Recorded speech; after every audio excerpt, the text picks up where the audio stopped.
qiimaha iyo qaayaha mudan oo ku soo dhawaada radio xariirad oo aan maanta idigu hayno waraysi aan ula yeelanay dad ku dhibaataysan caasimada dalka Soomaaliya ee Muqdisho.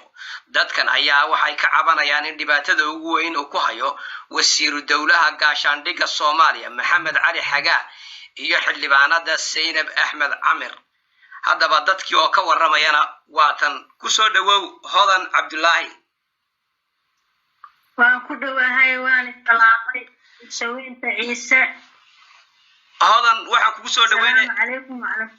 Hodan waxaan kugu soo dhaweynayaa radio xariirad waxaad tahay wiilka imika xabsiga dhexe dalka Muqdisho ku jira wiilkaas oo ay xidheen wasiiru dawlaha gaashaandhigga Soomaaliya Maxamed Cali Xagaa iyo Seynab Axmed Camir oo warkooda la hayo waxaad tahay xaaskiisii bal ka waran xarigiisa waxa lagu sameeyay.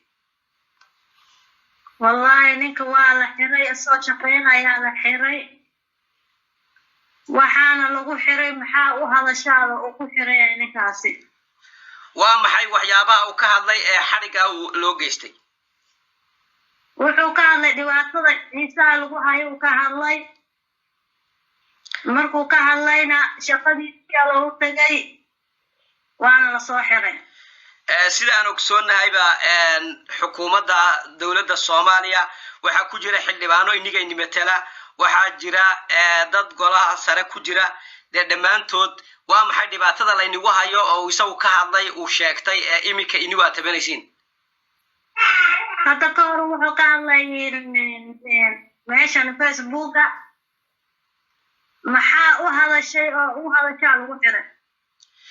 yaa ka dambeeyay xarigiisa? Seynab Camir waa ka dambeysay Maxamed Cali Xagaa.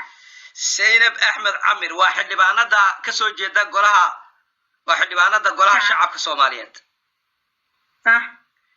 maxaad soo oran kartaa way ku xidhay waxa jira warar sheegaya in Seynab Camir ay tiri wuxuu ii qaaday qacan sida daraadeedna maadaama xildhibaanada ay qacanta uu ii qaaday daraadeed baan xabsiga u dhignay.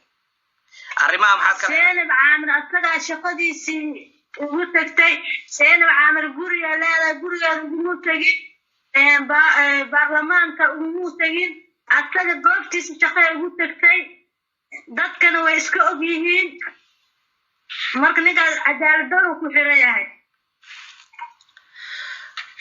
okay tan iyo inta xabsiga la dhigay ma booqatay ma soo aragtay? ma arkin hadda 7 bilood weeyaan ma arkin inuu dhintay inuu nool yahay hadal kama hayo. ma la xukumay xabsigiisa? waa maqlay laakiin ma ogi inuu dhintay inuu nool yahay ma ogaani. miyayna jirin dadka ala shaqeeya inaad booqato oo sidaad ku booqanayd sidaad ku soo arki lahayd dadka ala shaqeeya oo ku horkaca mayna jirin? waa la ii diiday xataa dhar inaa u geeyo waa la ii diiday maalintii macawiistii lagu xiru ilaa iyo hadda haystaa. meesha dawlad baa ka jirta nidaam baa ka jira ma u martay nidaam dawladeed? nidaam ani qof qalana ilmo yar haysato ma socon karo laakiin waa taga xabsiga dhex taga.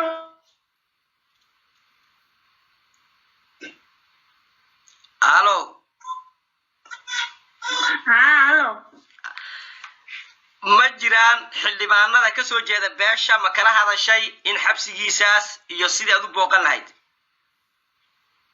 xildhibaanada beeshiisa waa Xagaa iyo Seynab weeya.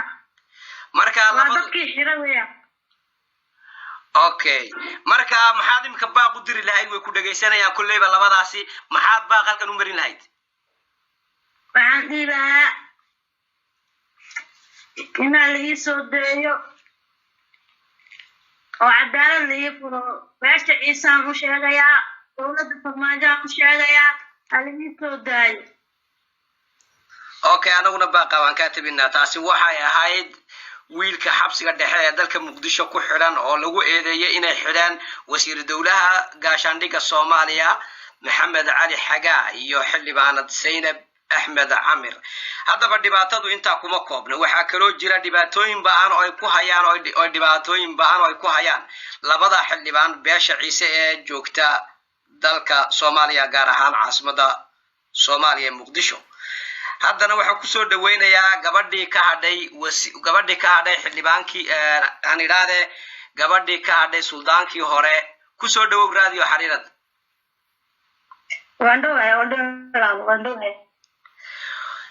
waxaa jira dhibaatooyin baan waa maxay dhibaatooyinka baaneed adiguna aad ka sheeganaysid?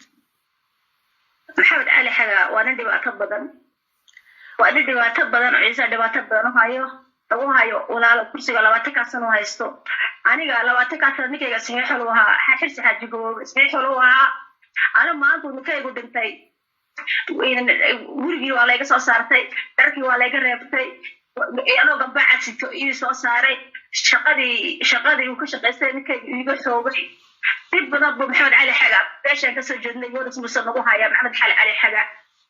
yaa dhibkaa uu inagu hayo kasokow yaa adiga guriga kaa soo saaray? maxamed cali xagaa baa iga soo saaray guriga waa kiro waxaaridiisa la deganaa anig. isaga laftigiisa maa gacanta kaaga soo saaray guriga oo mas-uul ka ahaa? maya ninkii guriga lahaa abgaalka ahaa guriga waa kiro guryaha abgaal ba iskale. okay markaa kiradii baad awoodi kari weyday inaad bixiso? naaga bacad sidaan oo kirada awoodi weydaanay ani markaa guriga qasab 6 bilood markaa 6 bilood ku jiray guriga qasab ayna kirada ma kira 3 bilood lagu hesho kirada keen baa lagu leeyahay.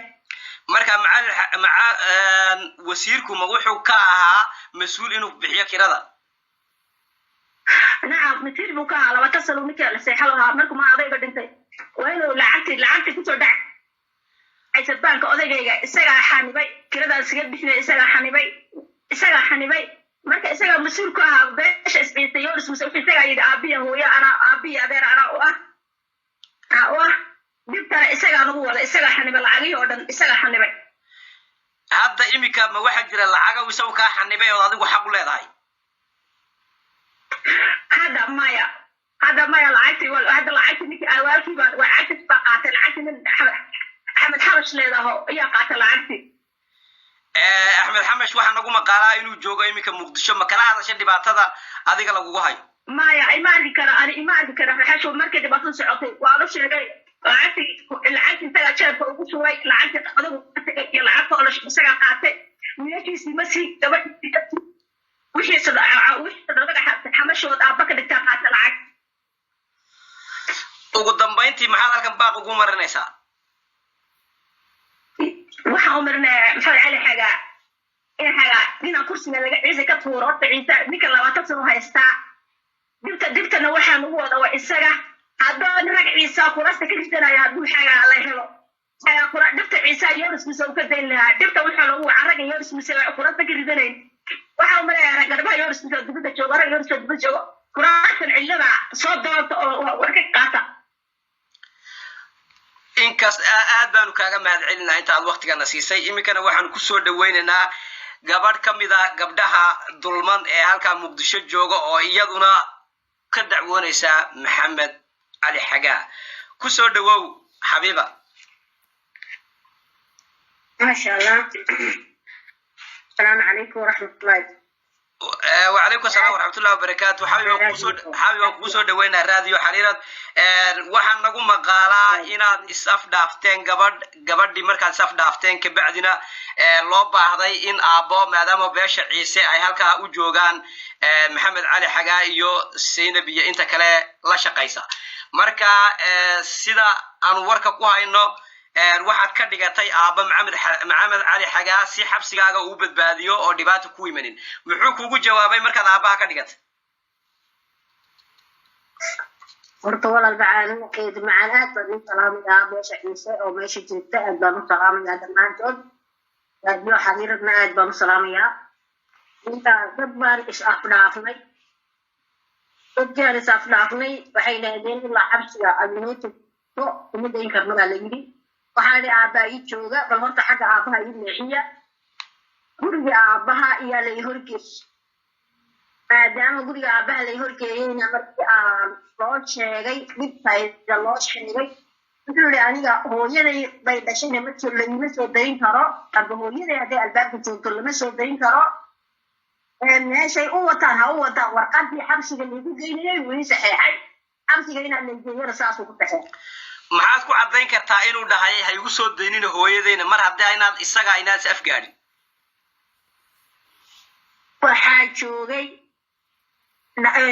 rag maaragtay askartiisa meesha joogay il ciise ah yaa soo baxay oo albaabka yimiday markuu albaabka yimidayna wuxuu maxaad ku wada diin maamada maanta maxaad ku wada diin oo ku haysa diin buudi marka waxay yidhahdeen annagu inaan lacagta lana siiyo iyo inaan xabsigaan geysanayna marka xabsiga waxaa la ogaaday